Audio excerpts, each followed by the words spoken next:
My friend, here is the truth most people never hear. God does not bless loose potential. He blesses built things. He blesses order. He blesses what has shape, direction, and room to hold increase. Many people grow up thinking blessing is random, like a surprise that drops from the sky when you pray hard enough, or suffer long enough, or wait with enough patience. But that is not how lasting increase usually works. Real blessing moves through structure. It flows through systems. It grows where there is wisdom strong enough to carry it. Stay with me, because this can change how you see money, work, favor, and your future. Blessing is not just something that happens to you, it is something that moves through you. And if your life has no container, that increase spills out, disappears, and leaves you wondering why nothing stays. Water on open ground goes everywhere and does little, but put that same water into channels, pipes, and fields, and it gives life. It builds cities. It feeds families. It turns empty land into something beautiful. Your life works the same way. If there is no order, even good things can become waste. If there is no design, even opportunity can become pressure. The issue is not always that heaven is silent. Sometimes the issue is that your life is not yet built to hold what you keep asking for. That is the part many people miss. And once you see it, you cannot unsee it. The first deep idea is simple. Form comes before flow. Nothing important keeps flowing where nothing has been formed. In the ancient story of the sacred dwelling, the presence of God did not just fall into the middle of disorder. A place had to be prepared. Measurements had to be followed. Materials had to be gathered. Work had to be done with care. The structure came first, then the filling came. That pattern still speaks today. Readiness invites increase. Preparation attracts weight. Most people want the promotion before they build the discipline. They want a powerful relationship before they become emotionally steady. They want more money before they learn how to guide the money they already have. But increase without structure becomes stress. More without order becomes loss. Even the daily bread that came from heaven in the wilderness had rules around it. It had timing. It had limits. It had a rhythm. In other words, even provision came with design. So if your life feels stuck, do not only ask, why am I not getting more? Ask a better question. What have I built that can hold more? That one question can open your eyes. Your present condition is not only a burden, it is also feedback. It shows where the walls are weak, where the habits leak, where the systems are still missing. And that should not make you hopeless. It should make you focused, because what is weak can be rebuilt. What is missing can be created. What is messy can be ordered. You are not waiting for a miracle to begin. In many cases, the building itself is the beginning of the miracle. The second idea is just as strong. Order attracts increase. What is managed well tends to grow. What is ignored usually breaks down. Again and again, the old stories show the same pattern. In seasons of plenty, wise people did not just celebrate. They stored, they planned, they prepared for the next season before it arrived. That is why they survived when others panicked. A person who manages flocks carefully sees those flocks multiply. A person who builds honest trade, strong relationships, wise agreements, and clear systems creates room for steady wealth. A ruler becomes known not only because riches arrive, but because roads, labor, timing, and partnerships are organized. The pattern is plain. Chaos repels increase. Order welcomes it. Random effort gives random outcomes. Measured effort gives measured growth. Many people treat money like a mystery, but money often reveals a much simpler truth. It goes where it is directed.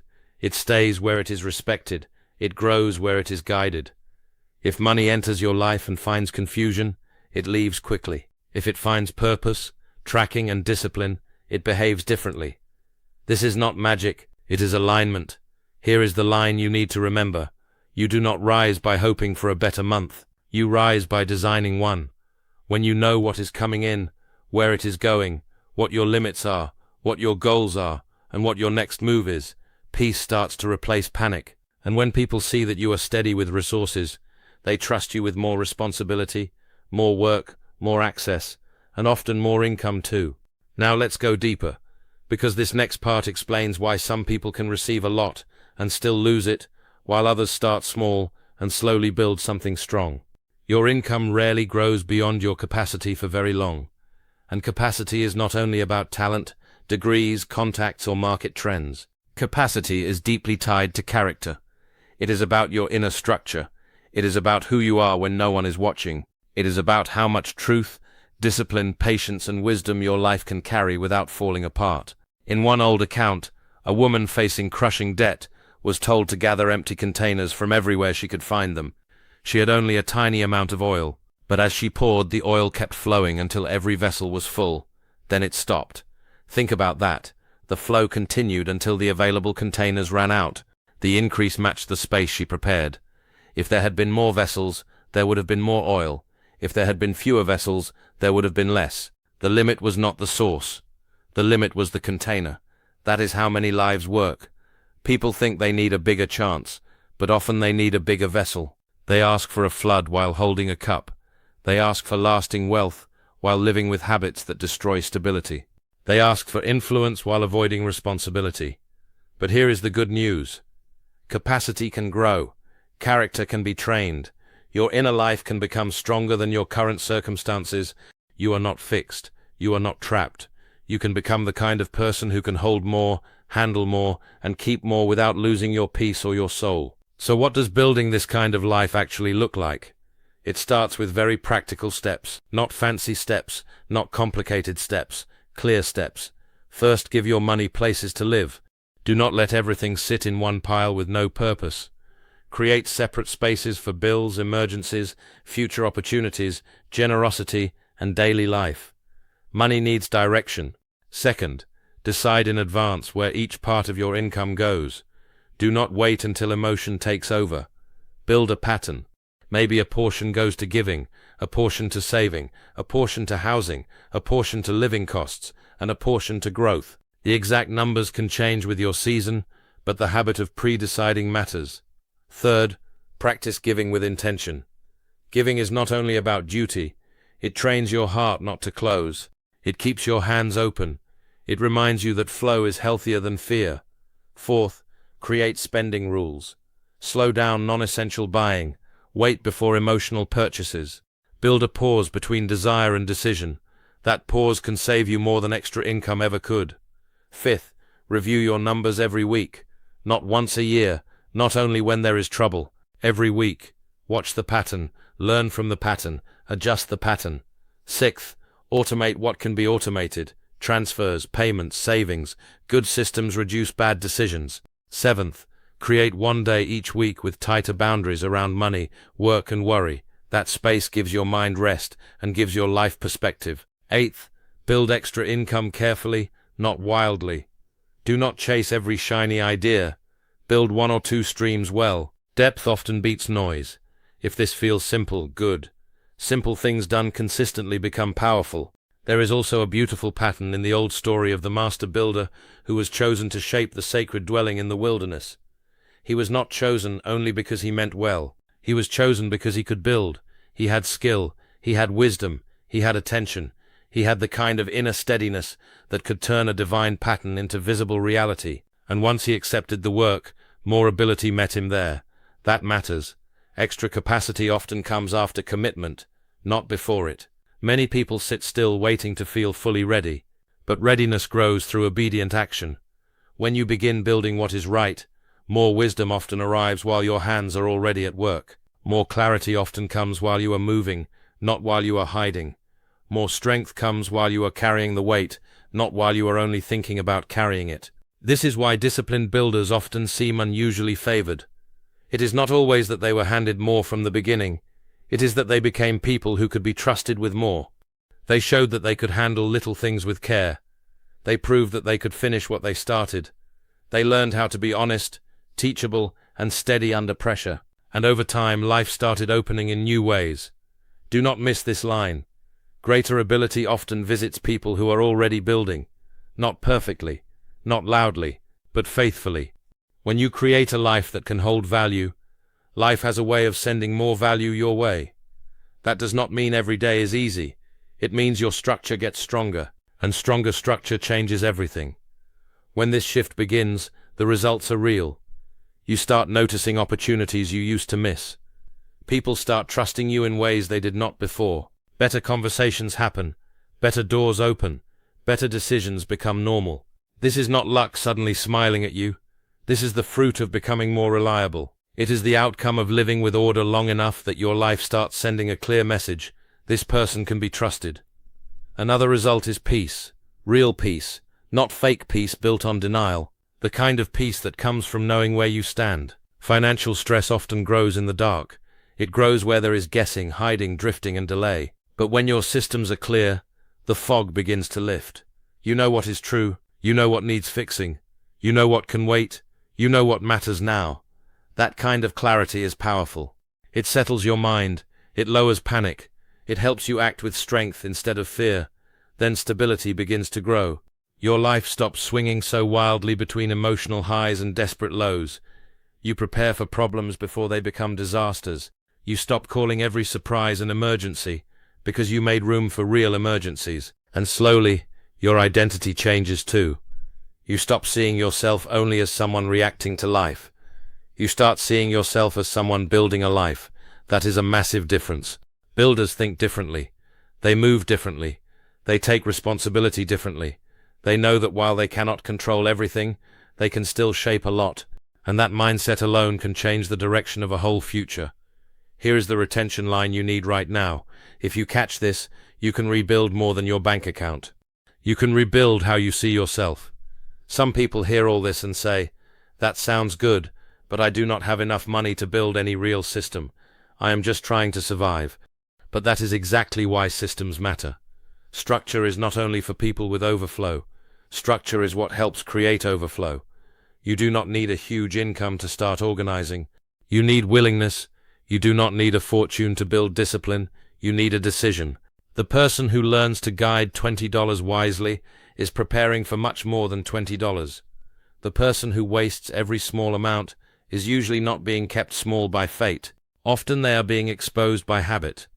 This is why some people begin with almost nothing and still build stable lives over time. They stop waiting for ideal conditions. They begin with what is in their hand. They track the small. They respect the little. They make steady choices when nobody is clapping. They build in quiet, and quiet building is still building. Think again about that woman with the oil. She did not begin with abundance. She began with almost nothing. But she also began with obedience, movement, and empty vessels. That matters. Too many people spend their energy complaining about what they do not have, while others start preparing with what they do have. And preparation changes outcomes. Your current limitation does not have to become your permanent identity, but it can become permanent if you use it as a reason to avoid action. Start small if you must. Start slow if you must. Just do not stay still. Small order is still order. Small discipline is still discipline. Small faithfulness is still faithfulness. And over time, small faithful actions create rooms large enough for greater things. Others push back from a different angle. They say, if God provides, why plan so much? Why not just trust? That sounds spiritual, but often it is confusion, wearing sacred language. Trust does not cancel responsibility. Real trust works with wisdom, not against it. Look at nature. Birds do not sit in a nest waiting for food to fall straight into their mouths. They move. They search. They gather. They build. Flowers do not ignore the laws of growth. They still need root, light, time, and order. Provision often comes through process. Help often comes through pattern. Guidance often comes through action. So trust is not laziness. Trust is not passivity. Trust says, I will do my part with honesty, and I will not live in fear about the rest. That is very different from saying, I will do nothing and call it faith.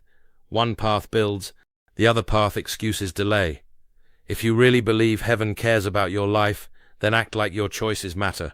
Prepare well, learn well, build well, work with a calm spirit. Let faith make you steady, not careless. Let faith make you brave, not sloppy. There is nothing unspiritual about planning wisely. In fact, careful planning can be an act of respect. It says you value what has been placed in your hands. It says you do not want to waste what could be multiplied. It says you are willing to become a safe place for increase. And that is a strong way to live. So no, planning is not the enemy of trust. For many people, planning is the proof that trust has become mature. The people who change their lives are rarely the ones who only wish. They are the ones who prepare. There is another mistake people make. They separate the spiritual from the practical, as if money, habits, schedules, and systems sit outside the world of meaning. But the way you handle daily life says a great deal about your inner life. Your calendar reveals value, your spending reveals desire, your saving reveals vision, your giving reveals trust, your work reveals discipline.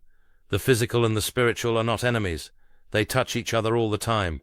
A sacred place in the ancient world still needed exact measurements, careful building, and skilled hands. Details mattered there, and details still matter now. The divine is not honored only in songs, words, or feelings. It is also honored in honesty, order, patience, and responsible action. Money by itself is not holy or evil. It is power in a usable form. And like power in any form, it amplifies what is already inside you. If you are generous, more resources can increase generosity. If you are selfish, more resources can deepen selfishness. If you are wise, more resources can enlarge wise action. If you are foolish, more resources can widen the damage. That is why the deeper work is not only about getting more, it is about becoming better.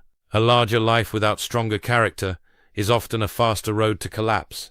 But a stronger inner life creates room for a larger outer life. This is why mastering material things matters, not so they can rule you, but so they can serve what is good.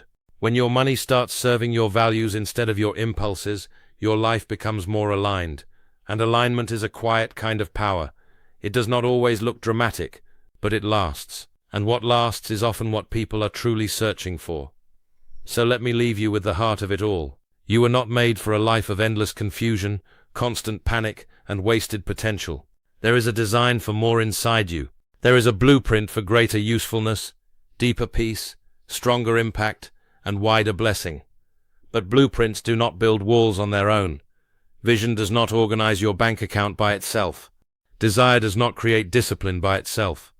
Hope is powerful, yes, but hope must put on work clothes. If you want a different future, begin building a different structure. Build habits that can hold peace.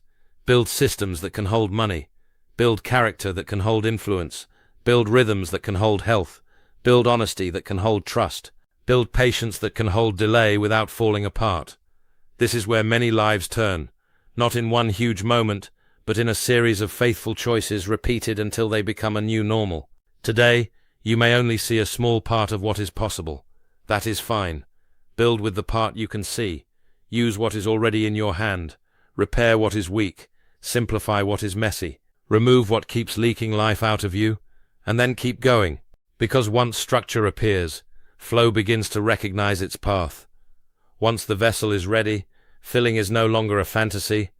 Once the field is prepared, growth no longer feels strange. Remember this line: heaven does not rush to sponsor confusion. It multiplies what is built. Your inner life is the blueprint. Your daily choices are the tools. Your future is the construction site. So begin. Build with care. Build with courage. Build with discipline. And let your life become the kind of place where blessing can stay.